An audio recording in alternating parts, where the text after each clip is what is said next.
Totoo ba tong nakikita ko? O hindi pagod lang siguro to?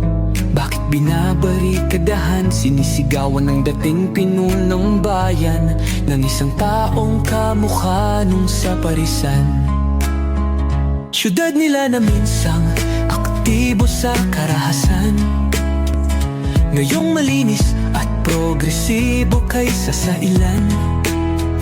Sigaw nila siya na ang mamuno, para mga durugista ay tumino. Dating pinupuri, tinitingala, nagbigay dangal sa lahi. Pag may lumalapit, abot tenga ang ngiti. Mahal ko ang Pilipinas, di ako papapi. Ipinanganak ako sa bayang mapagtimpi.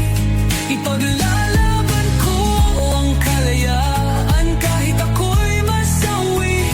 Sisikat din ang araw, muli tayo magsasamang nakangiti. Inangat ang uniformeng kupas na may bahid ng dahas.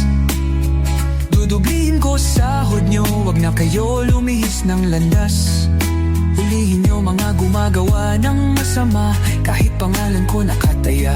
Akong bahala sa kaso nyo, basta kayo ang nasa tama. Pero ano ang isinukli? Bakit kayo nagpunyagi?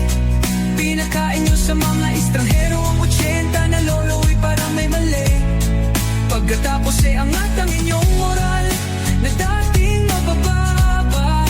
Grabe ang isinukli, parang dumukot ng tae. Tapos nilagay sa kamay, sabay sampa.